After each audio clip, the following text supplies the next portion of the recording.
Hello friends, मैं शिव निचान आपका स्वागत करता हूं आपके अपने यूट्यूब चैनल पर। दोस्तों, आज की वीडियो में यहाँ पर मैं आपको बताने वाला हूं आई टी आर 2 यहाँ पर हम कवर करने वाले हैं। जैसे कि आपकी कोई कैपिटल गेन की इनकम है, जैसे कि आपने जो है short term long term capital gain earn किया है, लेकिन आपका कोई इंट्राडे या फेंडो नहीं है। उसके अलावा आपकी जो है कोई सैलरी या पेंशन की इनकम आ रही है, या फिर आपकी जो है कोई अदर सोर्स की इनकम है, कोई अदर इनकम हो सकती है। जैसे कि काफ़ी केस में ऐसा होता है कि होम लेडी अपनी यहाँ पर जो है कुछ इनकम अपनी सेविंग के द्वारा यहाँ पर वो जो है शॉर्ट टर्म या long term capital gain earn करते हैं। तो हाउस वाइफ के लिए से एक तरीके से वो किस तरीके से इनकम यहाँ पर दिखाकर ITR 2 को फाइल कर सकते हैं। तो ध्यान रहे, जो हम यहाँ पर ITR 2 फाइल करेंगे उसमें हम अदर इनकम कवर करेंगे, उसके अलावा कैपिटल गेन की इनकम, सैलरी की इनकम, और इसी ITR में अगर आपकी हाउस प्रॉपर्टी की इनकम भी है तो वो भी दिखा सकते हैं। लेकिन हाउस प्रॉपर्टी वाले के लिए मैंने सेपरेट वीडियो अपलोड कर दिया है, तो बाकी सारी इनकम यहाँ पर कवर करेंगे। ITR 2 के लिए काफ़ी डिटेल वीडियो रहेगा, वीडियो को पूरा एंड तक देखिएगा, शेयर कीजिएगा। तो पहले मैं इनकम टैक्स की ऑफिशियल वेबसाइट पर लॉगिन कर लेता हूँ। ये ऑफिशियल वेबसाइट है www.incometax.gov.in। इसके बाद मैं आपको यहाँ पर एक रिपोर्ट दिखा दूंगा। इस तरीके से आपको जो है ब्रोकर की रिपोर्ट डाउनलोड करनी है, जहाँ पर आपको short term long term capital gain मिलेंगे देखने के लिए। जो आपका शॉर्ट टर्म कैपिटल गेन है, शेयर्स, इक्विटी शेयर्स, या फिर हो सकता है म्यूचुअल फंड्स भी हो, तो उसमें 20% का टैक्स रहता है। और जो आपका लॉन्ग टर्म कैपिटल गेन है वो 12.5% का टैक्स रहेगा, लेकिन इसमें 1,25,000 रुपये तक के लॉन्ग टर्म कैपिटल गेन की छूट रहती है। सबसे पहले पैन नंबर डालना है, पासवर्ड डालकर लॉगिन कर लेना है। अगर आप भूल गए तो फॉरगॉट भी कर सकते हैं। लॉगिन करने के बाद आपके सामने इस टाइप से व्यू आएगा। अब यहाँ पर select assessment year online continue पर क्लिक करना है, स्टार्ट न्यू फाइलिंग।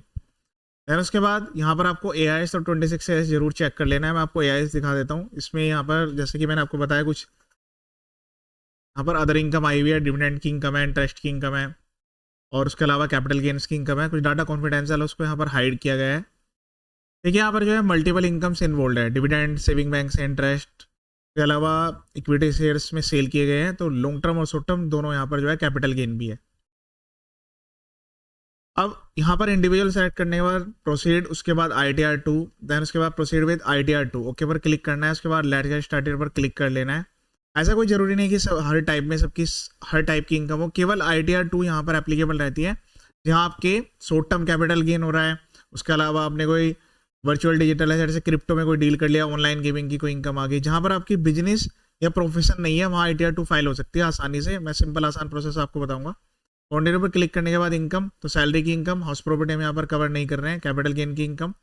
उसके अलावा अगर आपकी कोई वर्चुअल डिजिटल एसेट है वो भी हम कवर कर लेंगे, अदर सोर्स की इनकम है। बाकी डिडक्शंस तो न्यू टैक्स रीजिम में काफ़ी कम डिडक्शन अलाउड होती है। हम न्यू टैक्स रीजिम में ITR फाइल करेंगे। टैक्स में बाकी सारी डिटेल सेलेक्ट होना जरूरी है। कंटिन्यू पर क्लिक करेंगे। उसके बाद स्किप द क्वेश्चन, ओके। उसके बाद जो भी पर्सनल इन्फॉर्मेशन है उस पर क्लिक करेंगे। अब यहाँ पर आपको कॉन्टैक्ट में 2 एड्रेस देना जरूरी होता है। मतलब इस बार प्राइमरी और सेकेंडरी एड्रेस का अलग अलग कॉन्सेप्ट बनाया गया है। आप जो है मैनुअली एडिट करके उसको यहाँ पर अपडेट कर सकते हैं अपने अकॉर्डिंग। फिर उसके बाद फाइलिंग स्टेटस, तो अभी ड्यू डेट के अंदर आप ITR फाइल करें तो उसमें आपको कोई भी अलग से लेट फीस नहीं देनी होगी। बाद में अगर आपको कुछ मिस्टेक लगती है तो आप करेक्ट भी कर सकते हैं, रिवाइज ITR भर सकते हैं। चलिए, अब यहाँ पर आपने जो है ITR को सेलेक्ट कर लिया। उसके बाद ये आपसे पूछ रहा है कि आप जो है न्यू टैक्स रिजीम में ITR भरना चाहते हैं क्या। बाय डिफॉल्ट यहाँ नो रहेगा, इसका मतलब है न्यू टैक्स रिजीम। अगर आप यस कर देंगे तो ओल्ड में चले जाएंगे, फिर आपको सारी डिडक्शंस मिल जाएंगी। ठीक है, ITR 2 में सिंपल आसान तरीका है। उसके बाद रेजिडेंशियल स्टेटस, तो ये पर्सन यहाँ पर रेजिडेंट है, पर्सन स्पेसिफिक क्वेश्चन है, इस केस में बाकी डिटेल्स नो है। बैंक अकाउंट, जितने भी आपके बैंक अकाउंट्स हैं ड्यूरिंग द वो सब यहाँ पर ऐड होना जरूरी है। उसके बाद कन्फर्म पर क्लिक करेंगे। अब इसके बाद हम यहाँ पर जो है सैलरी की डिटेल कंसिडर कर रहे हैं। सैलरी में यहाँ पर आपको क्लिक करना है। उसके बाद ग्रोस सैलरी, जो भी आपकी सैलरी है वो यहाँ आपको एंटर करनी होगी मैनुअली। लेकिन जिनका कोई भी TDS डिडक्टेड हो रखा है तो वो फॉर्म 16 से डिटेल्स ऑटोमेटिकली आ रही होगी, बस उसको वेरीफाई करना है। Name of employer, nature of employer, ये सबको सेलेक्ट करने की रिक्वायरमेंट आएगी। आप central government, state government, PSU, pensioners या अदर, यानी कि प्राइवेट के लिए अदर्स का ऑप्शन आता है। फिर उसके बाद यहाँ पर आपको एड्रेस एंटर करना है, जो भी आपके एम्प्लॉयर है उनका क्या एड्रेस है। उसके बाद यहाँ पर ऐड पर क्लिक करेंगे। यहाँ बेसिक सैलरी पर क्लिक करके अपनी सैलरी को एंटर करेंगे। देखिए, न्यू टैक्स रिजीम में आप पूरी डिटेल यहाँ पर भी लिख सकते हैं, लेकिन अगर ओल्ड में फाइल कर रहे हैं तो फिर आपको सैलरी स्लिप से बाइफरकेट करना पड़ेगा जो भी आपकी सैलरी थी, क्योंकि ये सारे अलग अलग अलावेंस लेने के लिए आपको अलग अलग यहाँ पर बाइफिकेशन देना रिक्वायर्ड होगा। तो बेसिक सैलरी में पूरी डिटेल्स एंटर करेंगे। उसके बाद यहाँ पर आपको न्यू टैक्स रिजीम में 75,000 की डायरेक्ट यहाँ पर डिडक्शन मिल जाती है। उसके बाद सेव पर क्लिक कर लेना है। ठीक है, सैलरी की डिटेल इस तरीके से आपको एंटर करनी होगी। इस केस में सैलरी नहीं है तो मैं भी इसको यहाँ पर कंसिडर नहीं कर रहा हूँ।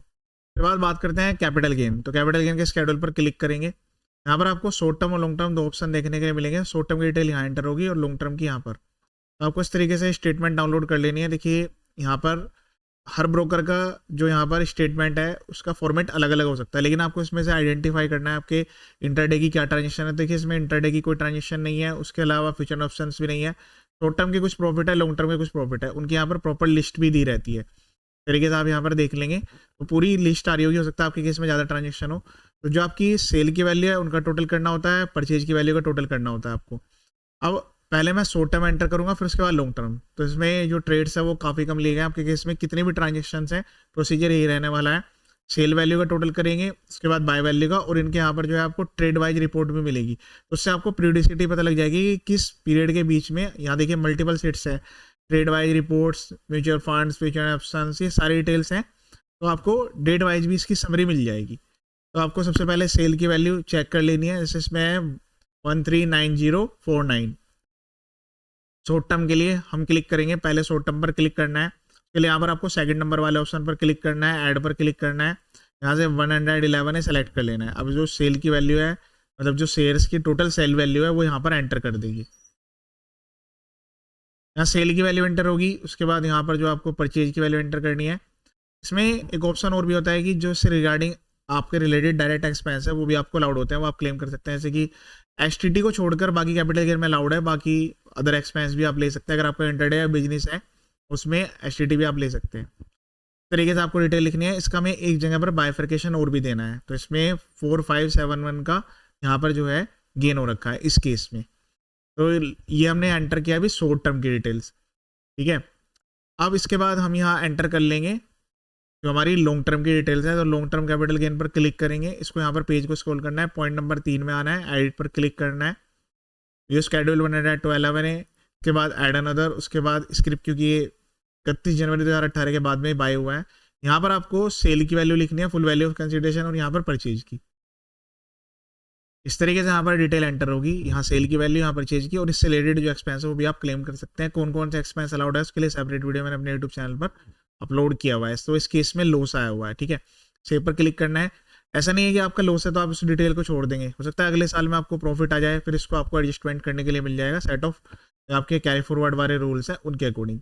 उसके बाद यहाँ हम कन्फर्म पर क्लिक कर देंगे। अब जो हमारे गेन आते हैं, देखिए लॉस को तो आपको एंट्री नहीं करनी, लेकिन जो आपका गेन है उसकी एक जगह पर और भी एंट्री होगी, अदरवाइज आप डाटा सेव नहीं कर पाएंगे, ठीक है। आपको इसको स्क्रॉल कर लेना है, लास्ट में आना है एफ पे। यहाँ देखिए ये 20% वाला शॉर्ट टर्म कैपिटल गेन है, इसको 5 अलग अलग पार्ट में आपको डालना है। अप टू 15 जून तक कितना हुआ है, फिर उसके बाद 16 जून से 15 सितंबर तक कितना है। ये 5 अलग अलग पीरियडिसिटी में आपसे डिटेल रिक्वायर्ड करता है। लेकिन अगर आपको उसके बारे में पता नहीं है कि कब ट्रेड एग्जीक्यूट हुए हैं, वैसे ये जो मैंने आपको लिस्ट बताई है उसमें पूरी डिटेल्स आती है। बस आपको फिल्टर लगाना है कि किस पीरियड में कौन कौन सा प्रॉफिट है, उसके हिसाब से लिख देना है। 20% वाला यहाँ पर आएगा और 12.5% वाला यहाँ पर, जो कि लॉन्ग टर्म पे एप्लीकेबल है, ठीक है। इस तरीके से यहाँ पर हम डिटेल्स एंटर कर लेंगे, उसके बाद कंफर्म पर क्लिक कर लेंगे, ठीक है। अब यहाँ पर हमने डिटेल्स एंटर कर लिया है। उसके बाद मैं अदर सोर्स की इनकम को कवर कर लेता हूँ, जहाँ की मैंने आपको बताया था कि काफ़ी सारे ऐसे पर्सन्स होंगे कि वो केवल यही माइनर ट्रांजेक्शन एग्जीक्यूट कर रहे होंगे, या एफडीआरडी से इंटरेस्ट आता होगा। तो सबसे पहले हम क्लिक करेंगे यहाँ पर डिविडेंड्स और इंटरेस्ट पर। ये जो वैल्यूज है उनको एक बार आप एक्चुअल सोर्स जो है आपका उससे मैच करेंगे। काफ़ी बार क्या होता है कि डिटेल्स यहाँ पर गलत आ रही होती है, ठीक है। ये डिटेल सब कुछ आपको मैच कर लेनी है। 587 इसकी एक जगह पर और भी एंट्री होगी डिविडेंड की। अब यहाँ पर आपको लास्ट में एक ऑप्शन मिलेगा ऐड अनदर पर, इस पर आपको जो भी नेचर ऑफ इनकम आपको मेंशन करना है वो यहाँ लिख देंगे। ध्यान रहे वो जो आप नेचर ऑफ इनकम यहाँ सबमिट कर रहे हैं वो अदर्स से रिलेटेड हो, मतलब ऐसा ना हो कि वो आपका डायरेक्ट बिजनेस हो। बिजनेस या प्रोफेशन अगर है तो फिर आप ITR 3 में आपको जाना होगा। जो भी आपकी नेचर ऑफ इनकम है वो यहाँ मेंशन करते हुए फिर उसके बाद अमाउंट लिखना है, उसके बाद सेव पर क्लिक कर देना है। जो आपको डिविडेंड इनकम मिली है उसको आपको यहाँ पर भी बताना होता है। डिविडेंड वाले पोर्शन में शेड्यूल नंबर 10 में यहाँ पर एक जगह फिगर आपको एंटर करने की रिक्वायरमेंट आएगी। इसको भी आपको 5 अलग अलग पार्ट्स में डालना होता है, लेकिन आप अगर आपके पास डिटेल्स अवेलेबल नहीं है तो आप स्टार्टिंग में भी डाल सकते हैं। उसके बाद कंफर्म पर क्लिक कर देंगे। तो हमने यहाँ पर अदर सोर्स की इनकम को भी कवर कर लिया है। अब यहाँ हम जो वर्चुअल डिजिटल एसेट्स यानी ये जो क्रिप्टो वाली इनकम है उसको भी कवर कर लेते हैं, और मैं आपको ऑनलाइन गेमिंग वाला भी साथ साथ ही बता देता हूँ।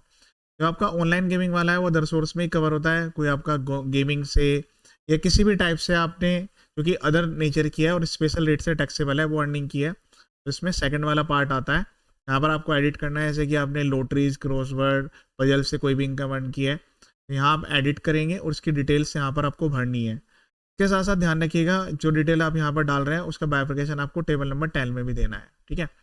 अभी तो इस केस में तो ये वाली इनकम है। इसके अलावा वर्चुअल डिजिटल एसेट्स का इन्होंने अलग से जो स्केड्यूल है वो बनाया हुआ है, तो हम वीडीए पर जाकर उसमें डिटेल्स एंटर करते हैं। इस केस में ऐसा नहीं है, पर मैं आपको बता देता हूँ। ऐड पर क्लिक करना है, यहाँ पर आपको एंटर करनी है डिटेल्स कि अब आपने उसको एक्वायर किया था, जो भी आपकी क्रिप्टो, जो भी कॉइन से या जो भी आपकी डीलिंग है उसमें date of acquisition, date of transfer, ये आपको एक एक यूनिट वाइज एंटर करना होगा, ठीक है। हेड यहाँ पर कैपिटल गेन करेगा, उसकी कॉस्ट कितनी थी, मतलब कितने का जो है उसको परचेज किया था, उसके अगेंस्ट में आपको कितना कंसिडरेशन मिला। देखिए यहाँ पर सेल अमाउंट नहीं है, कंसिडरेशन जो भी आपको रिसीव हुआ है वो। अगर यहाँ पर प्लस फिगर है यानी कि पॉजिटिव वैल्यू है तो उसमें 30% का टैक्स लगेगा। नेगेटिव ना तो आपको कैरी फॉरवर्ड अलाउड होता है और ना यहाँ पर कोई एडजस्टमेंट अलाउड होती है। इस तरीके से यहाँ पर डिटेल्स आएगी। जिस केस में यहाँ पर एप्लीकेबल नहीं है तो हमने इसको ब्लैंक छोड़ दिया है। उसके बाद अगर आपको कोई TDS कटा हुआ है तो यहाँ पर आपको दिखेगा, टैक्स पेड वाले क्राइटेरिया में आना है, यहाँ पर आपको क्लिक करना है। क्लिक करने के बाद सैलरी का TDS तो यहाँ पर दिखेगा, नॉन सैलरी का यहाँ पर आ जाएगा। तो एक बार आप इसको चेक कर लीजिएगा, जो भी आपका TDS है वो सही तरीके से यहाँ पर शो कर रहा है नहीं कर रहा है, उसकी हेडिंग सही है या नहीं है। तो यहाँ से आपको सब चीज़ें एक बार वेरीफाई कर लेनी है, ठीक है। उसके बाद यहाँ पर हम सेव पर क्लिक कर देंगे। देखिए इस केस में तो क्या है कि जो टैक्स है वो काफ़ी कम बन रहा है और जो स्पेशल रेट वाली इनकम है, कैपिटल गेन वाली, वो यहाँ पर जो TDS कटा है उससे एडजस्ट हो जाएगा। लेकिन अगर आपके केस में TDS नहीं कटा तो आपको चालान पहले भरना है। ऐड पर क्लिक करके यहाँ पर चालान ऐड करने होंगे, कन्फर्म पर क्लिक कर देंगे। उसके बाद एक बार पार्ट BTI में जाकर पूरी इनकम को चेक करना है। इनकम को चेक करने के बाद यहाँ पर पूरी डिटेल जो भी आपकी जिस साइड में इनकम है वहाँ पर आपको दिखेगी। देखिए इसमें कैपिटल गेन की इनकम है और बाकी अदर सोर्स की इनकम है।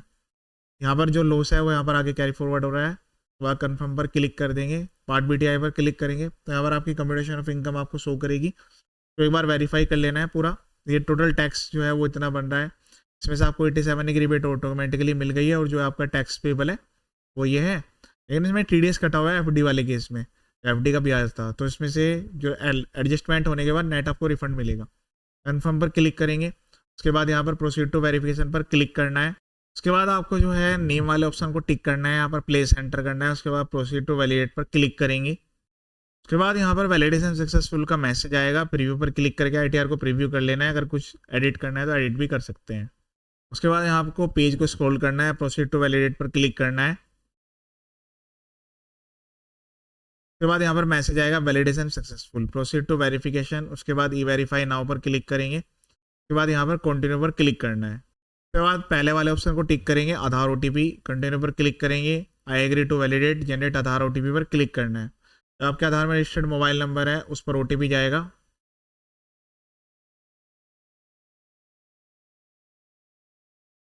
ऐसे OTP वेरीफाई करेंगे तो आपकी ITR फाइल हो जाएगी। फाइल करने के बाद आपके सामने इस टाइप का मैसेज आएगा, प्रोसीड पर क्लिक कर देना है आपको। उसके बाद जो है आप जो है E-फाइल में जाकर यहाँ पर व्यू फाइल रिटर्न्स में जाकर अपनी जो रिटर्न्स है तो आप डाउनलोड कर सकते हैं, एक्नॉलेजमेंट भी और ITR की कॉपी। लेकिन अगर आपको कंप्यूटेशन की रिक्वायरमेंट है तो आपको ड्राफ्ट करना होगा, आप उसके लिए गूगल की हेल्प ले सकते हैं, या मैंने यहाँ पर इसके रिगार्डिंग वीडियो अलग से अपलोड किया हुआ है कंप्यूटेशन आपको कैसे बनानी है। ये था लेटेस्ट वीडियो। इसके अलावा मेरे यूट्यूब चैनल पर काफ़ी सारी वीडियोज अवेलेबल है। चैनल का पर्पज फुल एजुकेशनल है। वीडियो को शेयर जरूर करें ताकि सभी को इसका बेनिफिट मिल जाए। ये वीडियो देखने के लिए थैंक यू सो मच।